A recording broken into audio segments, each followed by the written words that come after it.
Hello, it's me again, and this video is going to be about the quest to find your personal art style. And this could cater to any discipline if you're in painting, digital work, photography, video making, film, all those stuff. So let's get straight into it. So first I'll be giving a little anecdote on how I started with my love for painting.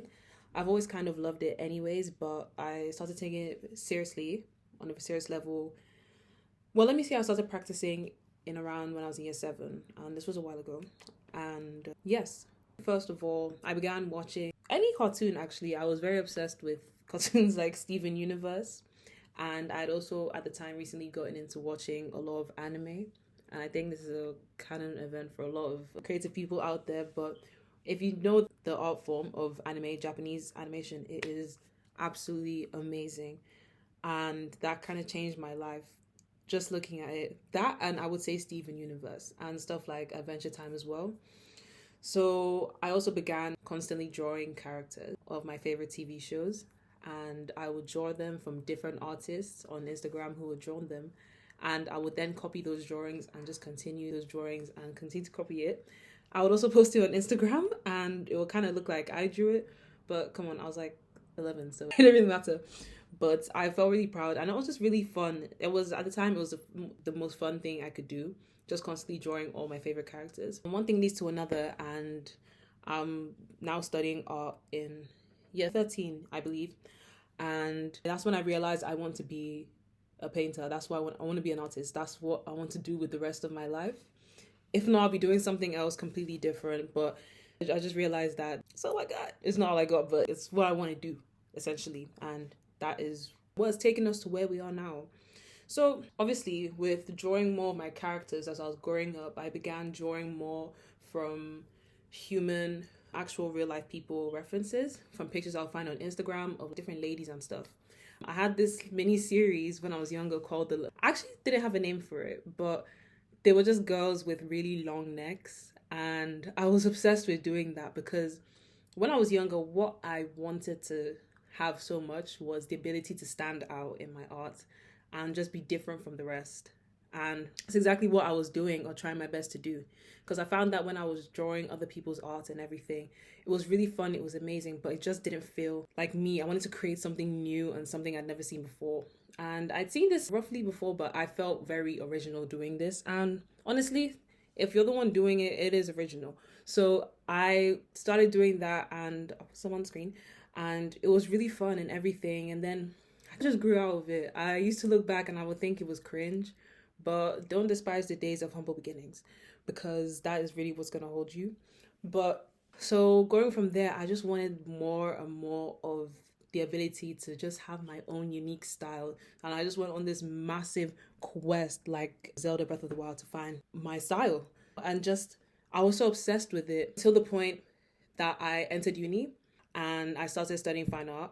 And I didn't really care about that anymore because I feel like I had gone to a place where my work was quite distinct. People would tell me, oh, I could tell your work if I saw it and stuff like that. So I guess that, but at the same time, I was just more so into the idea of constant evolving rather than forcefully trying to have the end goal of being unique in my art.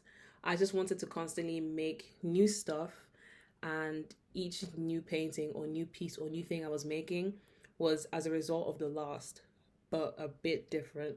So I started straying away from every time making something, straying away completely from something I would make before. I would do this style and then I'll jump into something completely different. But I started just having that mentality of each painting, each next painting, just be a little bit different. And that made my evolving a lot easier. Do you get what I mean? It was a lot smoother rather than stressing myself out, because I have tendencies to stress the stress out. But I just decided it just got good. I would explain some techniques I used. Honestly, just constantly drawing again and again, no matter how bad it looks. But I did it so much to the point that I didn't think of it as practicing drawing or practicing painting. If you like it, you like it. And I think what makes learning how to draw, paint, and find your style, everything in this just creative journey, a lot more stressful is the idea of I want to make it just better and better and nicer, when really and truly you just have to enjoy and be in love with what you're doing in the present. Because if not, it will really just hold you back, and you will look back and you'll be like, oh, I didn't cherish this when I should have. I think it's healthier to really be rooted in what you're doing in the current and just take it as one step at a time. Literally, you hear everyone say it because it's true. Just take it one step at a time. If you just keep drawing and you don't like it, continue drawing and continue to praise your work as well. So continue to hype it up as much as you can, even if no one else is, because it is your work at the end of the day. Another thing that also influenced my finding of style is the people I hang around with. Either growing up and in school, any spaces I'm in, just the people who are most prevalent in my life. Now, when I was younger, obviously, I was drawing a lot of anime and a lot of cartoons and stuff, because the people I would hang out with, that's all we were obsessed with. And it was really nice. It was like, had our own little niche in school, and it was really fun. And then you draw more of that, and then you're finding out that you're getting really good at this each time you do it more and more, and you guys compare your works and everything. And I also have times where I haven't been in friendship spaces like that, but what I then do is I find the space on the internet, which is probably one of my favorite places on this planet. I love the internet. And you find spaces or on Discord, anywhere, Reddit, Instagram, group chats, just people that do this, and you talk about your influences, and you can also end up being influenced by their influences or by them and they're influenced by you. Or if you just have one person that is really, that you can, it's like, or just anyone you can talk to about your work and stuff like that, because you learn from not people who don't do art as well, or photography or film or sculpture, whatever discipline you're in. The people you hang around as well. I'm not saying specifically choose who to hang around. Well, obviously, choose who you hang around with, yes. But it will eventually affect your style and stuff like that. And take it as a good thing. Take everything as a new step. There's never a setback. Let me say. Artist research. You have to do a lot of artist research. What I did, or what I found enjoyable, was repainting my favorite artist works, or redrawing my favorite artist works, or using their techniques.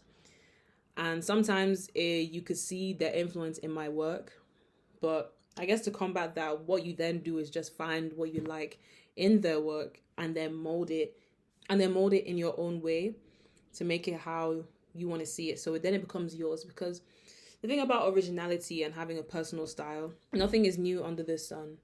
Literally nothing is new. Everything has been done and everything will be done, but it just depends how you do it. I could be making Da Vinci's work, but putting my own little spin on it, because Da Vinci's not a 20-year-old lady in 2026, is he?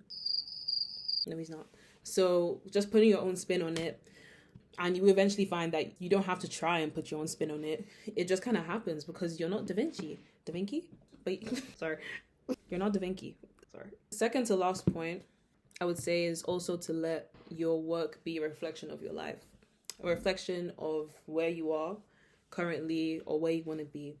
Because what you want as well, and I think this is the most important thing when it comes to personalizing your style or having a unique style, is when your work is so personal to you and so related to you and close to you that when anyone sees it, they can't just take it as theirs. They know it's you because you make it so connected to you. And this could be painting from life reference, from your parents, from anywhere, people you hang out with, people you like, you don't like, or situations you're going in your life.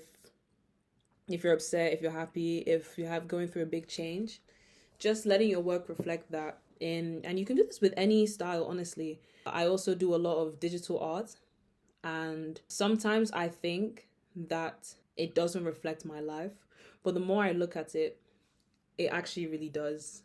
With the quotes and everything, and just the way everything comes together, is you just have to relate your work to you at the end of the day, because it's all fun to make work about other people and everything, but I think the most meaningful works, especially with artists, I look at, he might be terrible, but Caravaggio. Now he also related his work to himself. I think my favorite painting on this planet is called The Calling of Saint Matthew by Caravaggio, and it's a painting and Jesus is pointing towards him. he's put himself in the place of, was it Saint Peter, John, I don't know.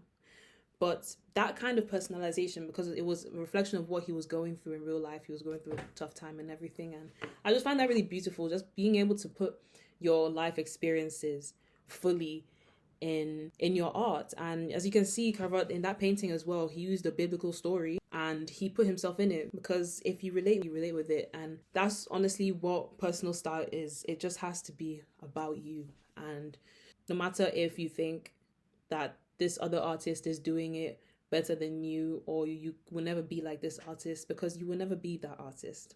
You're gonna have to be your artist. Really and truly, you can't be anybody else but you. And the last thing, my last point, is about constant evolving, because I think this is an issue I have as well.